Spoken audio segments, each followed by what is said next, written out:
Hello বন্ধুরা, সবাই কেমন আছেন? আশা করছি সবাই ভালো আছেন, ভালো থাকবেন। বন্ধুরা, আজকে কুকিং উইথ সুনিতার চ্যানেলে এই যে এখানে বেগুন, এই যে ছোট ছোট একদম সরু সরু বেগুন আছে। আমার এখানে 4টে বেগুন আছে। এই যে এগুলো কি আর ভাজবো, একদম সরু সরু বেগুন। তো এখন সবজি বেগুনের সিজন তো না, তাও এরকম বেগুন পেয়েছি।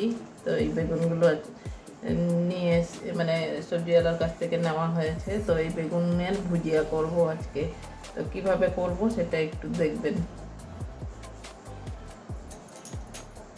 বটি নিয়ে আসছি, এবার কেটে নেব। মাথার দিকটা বাদ দিয়ে দিচ্ছি।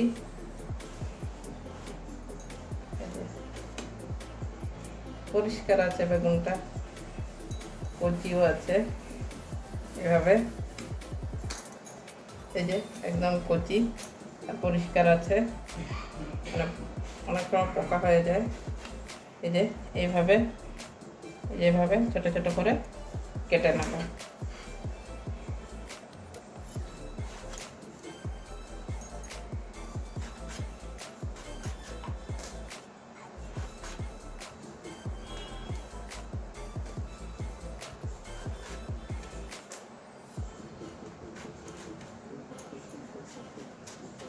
একদম এরকম ভাবে সবকটা বেগুন কেটে নেব।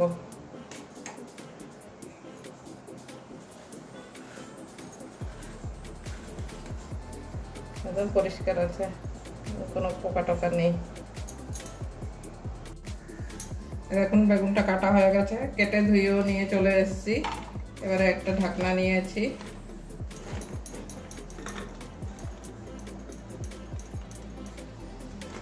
এখানে নুন মাখিয়ে রেখে দেবো কিছুক্ষণের জন্য, তাহলে বেগুনের একটা কষ থাকে, ওটা বেরিয়ে যাবে।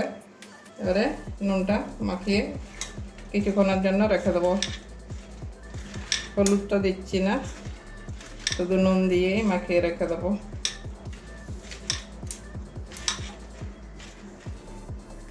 মাখানো হয়ে গেছে, এবারে সাইড করে রেখে দেবো 5 মিনিটের জন্য। এবারে গ্যাসটা ধরিয়ে নিচ্ছি, কড়াইটাও বসিয়ে দিচ্ছি। বেগুনটা ভাজবো, বেগুন ভুজিয়া। কড়াইটা একটু গরম হতে দেব। তেলটা ঢেলে নিচ্ছি, সরষের তেল।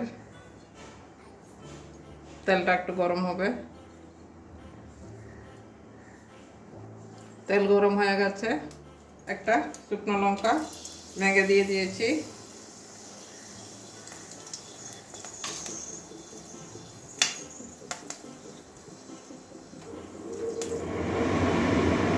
এবারে পেঁয়াজ কুচি দিয়ে দিচ্ছি।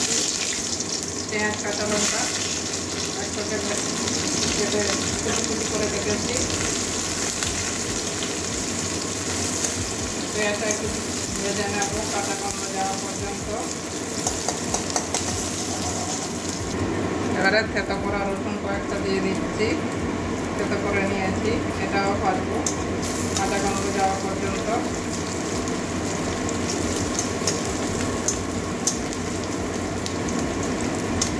কাঁচা গন্ধ যতক্ষণ যাচ্ছে না ততক্ষণ ভাজবো। পেঁয়াজের কাঁচা গন্ধ চলে গেছে, পেঁয়াজ রসুনের কাঁচা গন্ধটা চলে গেছে এতক্ষণে। এবারে কিছু কালো জিরে দিয়ে দিচ্ছি। কালো জিরে আগে দিইনি, আগে দিলে কালো জিরের গন্ধটা চলে যায়, উড়ে যায়, ওই জন্য কালো জিরেটা আগে দিইনি। এবারে এই যে নুন মাখানো, এই যে দেখছেন কতগুলো বেগুনের জল বেরিয়ে গেছে। এবারে একটু এইভাবে চিপে চিপে জলগুলোকে এই যে বের করে নিচ্ছি। এবারে দিয়ে দেবো বেগুনটা।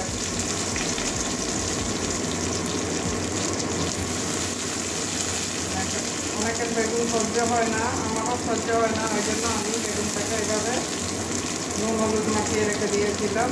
আর এই যে জলগুলো সব চিপে চিপে বের করে নিচ্ছি। কীভাবে জল বেরোচ্ছে বেগুন থেকে, এই যে চিপে নিচ্ছি হাতে করে।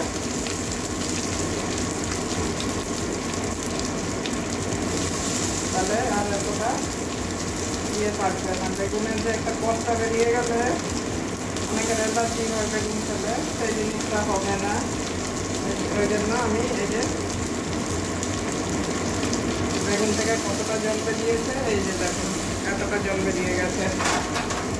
এবারে ভালো করে এটাও কষিয়ে নেব। এবারে হলুদটা দিয়ে দেবো, নুন তো দেওয়া আছে, নুন না পরে দেখে নেবো, নুনটা যদি প্রয়োজন হয় তাহলে একটু বেশি নুন দিয়েই মাখিয়ে রেখেছিলাম। তো এবারে একটুখানি ধনে গুঁড়ো দিয়ে দিচ্ছি যাতে গন্ধটা একটু ভালো লাগে। তো এবারে ভালো করে হলুদ ধনে গুঁড়োর সঙ্গে একটু কষিয়ে নেব।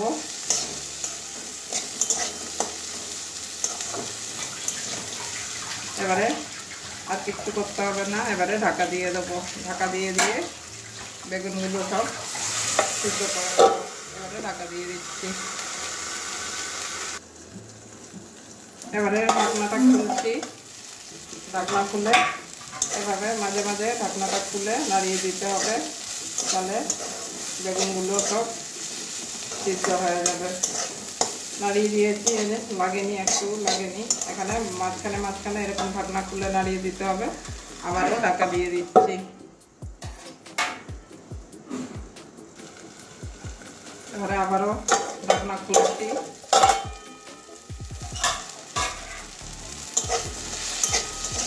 এই যে বেগুনটা অনেকটাই সিদ্ধ হয়ে গেছে, এই যে একদম নরম হয়ে গেছে।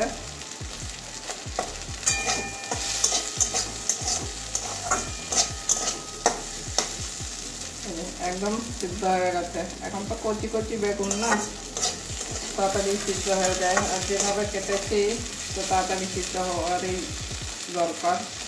তো এভাবে আর একটুখানি ঢাকা দিয়ে দেবো আর 2-3 মিনিটের জন্য, তারপরে নামিয়ে নেব।